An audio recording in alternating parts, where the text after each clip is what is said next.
It is good to be here. It's good to be anywhere but Washington, D.C. these days. So thanks for having me. It gave me a good excuse to be out of that town. Well, I just came from the West Coast.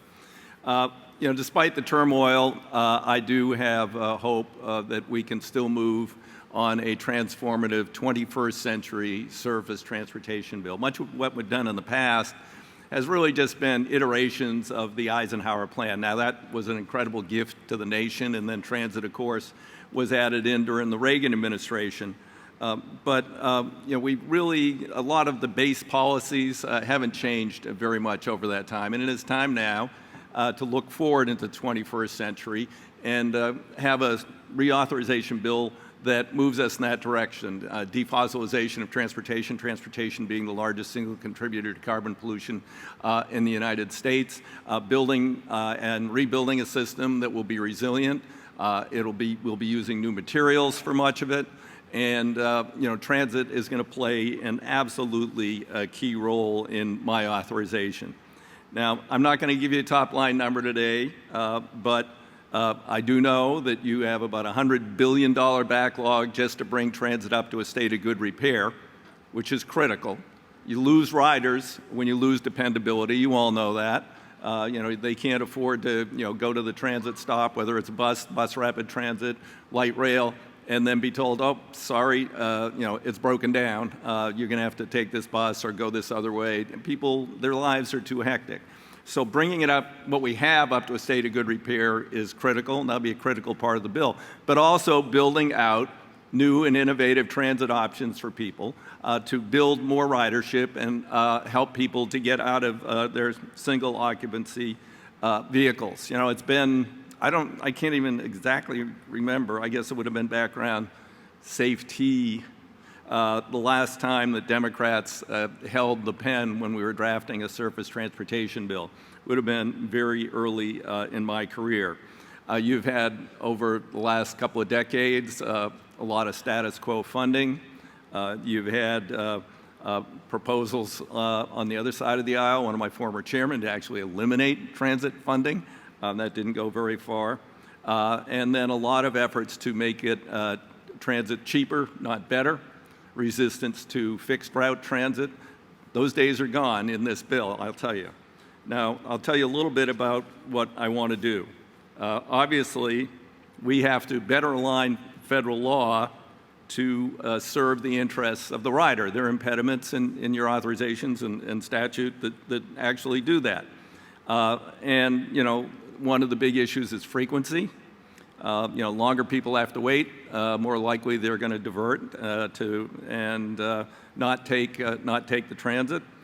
So we have to make it help you with frequency. That needs to be a key part of what we're doing on your main routes. Ease of access. I flew into Newark last night and took PATH to get over here, and it was an interesting experience. If they hadn't had humans standing at the ticket machine, I probably would still be there trying to figure out how do I get to not Penn Station, Newark, but Penn Station, New York. And I still am not quite certain how it all worked, and then get down to the platform, and there were no like reader boards there to tell you, well, there's two tracks, which one? Well, you have to ask someone. And then finally the train comes and I could barely get in the door. So a little bit oversubscribed and a little bit, not the most pleasant and easy experience. So some of what you need can be done by, speeding up transit vehicles with bus lanes, signal priority, route optimization, and you need some help in dealing with the cities on that, and I intend to be providing them some incentives to do those things and better cooperate with transit agencies.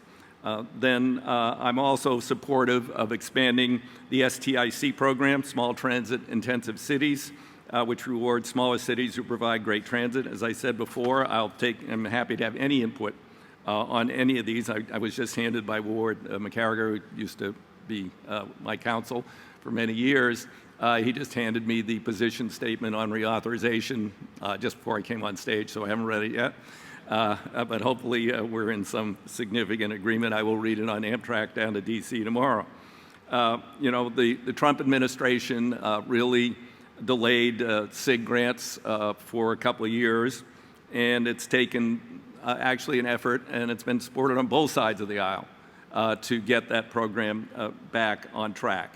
It's better now, but the approval rate is still way too slow, and they're still discouraging really robust federal investment, and they're pushing for more local cost share beyond what the requirements are in law. We held a hearing last summer, and we documented all of the problems with the SIG grants since this administration took over. They would point to the ones that were, like from the Obama era that get done quickly, but a lot of the things in their era are languishing. And I don't think it was the best day the acting administrator had ever had. We found that it cost you about $845 million in delays for projects that were ultimately approved. That's obviously not acceptable since you don't have a lot of cash floating around to spare. And then I was also made aware by numerous agencies that you're being pressured by FTA to come in with a lower cost share. Now I confronted the acting administrator on that and said, will you sign New Start's full funding grant agreements that are above a 40% SIG cost share? And I guess she had to. She said yes.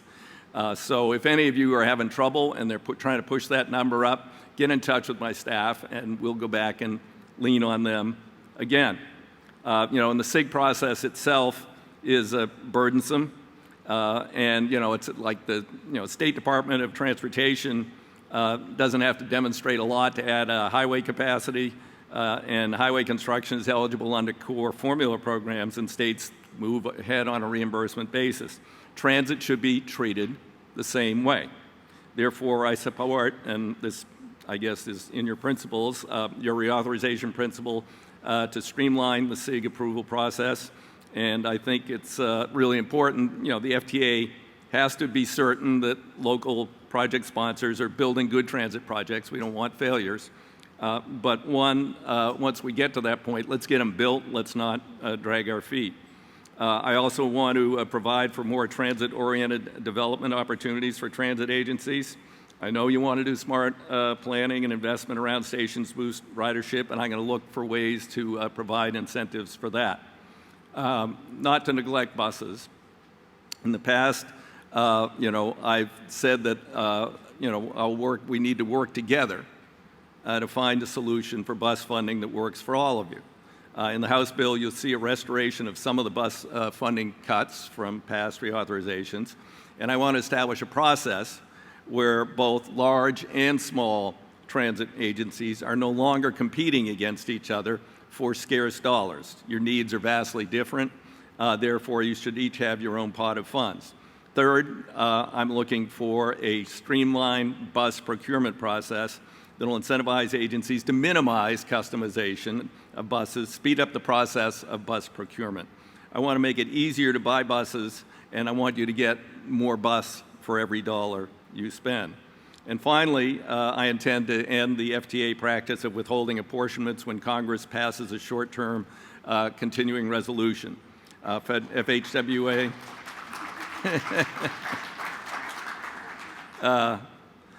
FHWA has a process that allows state DOTs to still get highway funds, but why not transit? So we've got to fix that. And as many of you know, I strongly believe that federal tax dollars going into transportation should support American workers. I pushed for higher domestic content for rolling stock in the FAST Act. There were some at the time who said it's impossible, can't be done, can't get to 70. Well, we are going to get to 70, and we're going to keep going beyond 70 in a realistic way into the future. I don't want to overly burden transit agencies and manufacturers' extraneous bureaucracy. So the House bill will facilitate compliance with Buy America rolling stock requirements by allowing manufacturers to go directly to the FTA for certification instead of this two-step process and all the auditing and all the other problems that go on now. And then once they're established, then people can just buy them off the shelf. Not going to have to go through that process for new acquisitions. And that also goes back to not too much customization. On the topic of innovation, it's really difficult, I know, for you to innovate with limited resources. And innovation, to sustain innovative projects requires dedicated money. And demonstration grants are not the best answer. So I'd like to mainstream innovation in this bill rather than spreading money around to a few demonstration projects. I believe we can allow transit agencies to incorporate mobility on demand concepts into everyday transit operations and make these activities eligible for federal funds. This will require establishing one set of federal rules that are technology neutral, protect the public interest, ensure open access to data, and incentivize single payment systems for consumer ease. Be happy again, any feedback you have on these particular programs so you can incorporate innovation. In Eugene just a few days ago, they are operating an on-demand electric vehicles in the downtown area to 70 preset destinations. And they're very impressive.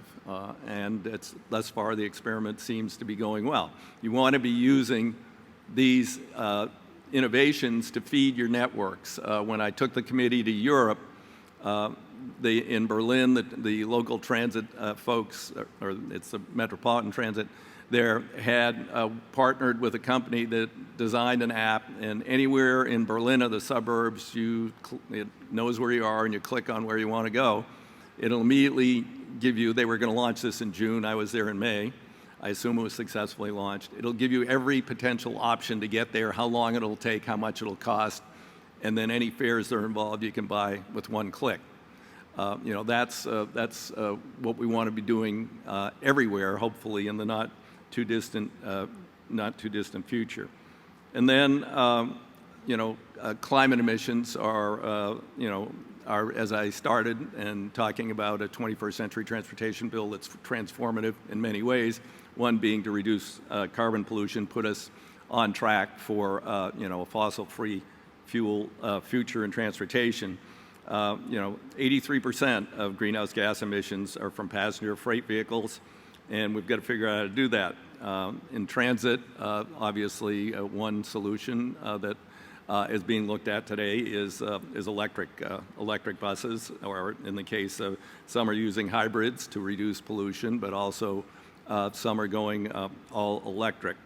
We've got to continue to push forward with that. There will be issues in dealing with states and public utility commissions or whoever is the utility regulator in your state, because if you move to all electric, they're going to need to give you time of day pricing, which some states don't have or authorize.